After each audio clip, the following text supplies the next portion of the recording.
L'argent est omniprésent dans nos vies. On le croise dans chaque choix, chaque échange, chaque plan que l'on fait pour l'avenir. Pourtant, malgré cette omniprésence, je refuse de lui accorder une importance qui dépasse son rôle d'outil. Pour moi, il n'est ni une fin, ni une mesure de réussite. Je préfère me concentrer sur ce qui enrichit véritablement ma vie.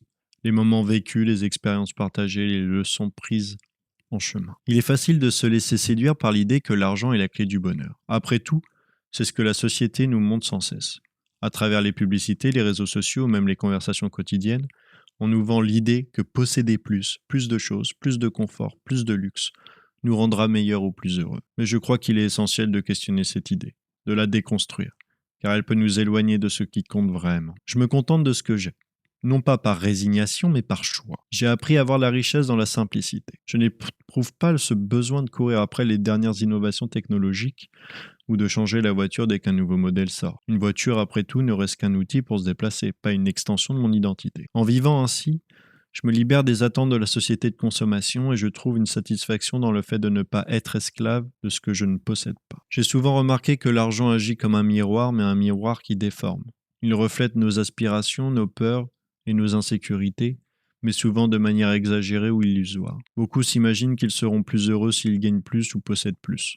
Ils vivent dans l'attente de cet instant où leurs revenus leur permettront enfin d'atteindre une forme de satisfaction durable. Mais cet instant ne vient presque jamais. Pourquoi ? Parce que l'argent, par sa nature, nous pousse toujours à vouloir davantage. Je pense aussi à toutes ces personnes que j'ai croisées au fil des années, des personnes pauvres ou modestes, qui ont passé leur vie à regarder l'argent comme si tout en dépendait. Elles se disaient que peut-être un jour, elles en auraient plus. Elles nourrissaient cet espoir qu'un avenir meilleur viendrait, uniquement grâce à l'argent. Mais souvent, cet espoir est un piège. Les années passent et au moment du bilan, quand la retraite arrive, elles se retrouvent face à une question terrible. Ai-je raté ma vie parce que je n'ai plus d'argent que les autres ? Cette pensée me bouleverse. Réduire toute une existence à cette seule question, c'est passer à côté de ce qui fait réellement la richesse d'une vie. Une vie ne devrait pas se mesurer à ce que l'on possède, mais à ce que l'on a vécu, à ce que l'on a partagé. Quand viendra le moment de faire mon bilan, je sais qu'il ne se tournera pas vers l'argent accumulé en 40 ans de travail. Ce n'est pas cela qui comptera à mes yeux.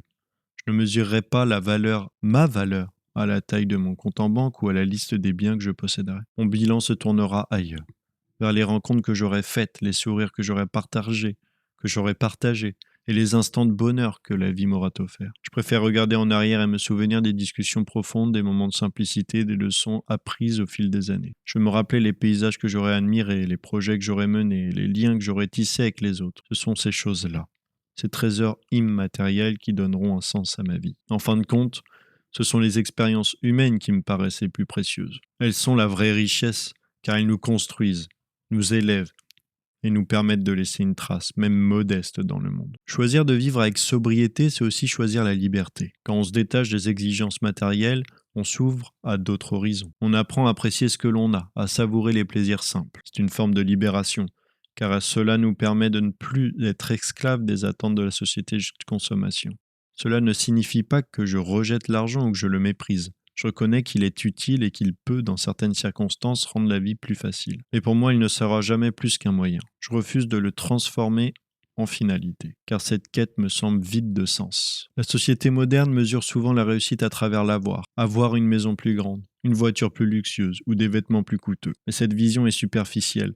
Pour moi, la réussite se mesure à travers l'être. Être aligné avec ses valeurs, être en paix avec soi-même, être présent pour les autres. Je veux vivre une vie où la richesse ne se compte pas en euros, mais au moment vécu intensément. Une vie où l'on se rappelle des sourires, des rencontres et des instants que l'on a sentis, que l'on était pleinement vivant. En choisissant de ne pas placer l'argent au centre de mon existence, je trouve une forme de sérénité. C'est une manière de me concentrer sur ce qui compte vraiment, de ne pas me perdre dans la superficialité. Voilà ma philosophie. Vivre simplement mais intensément, en accord avec ce que je suis profondément.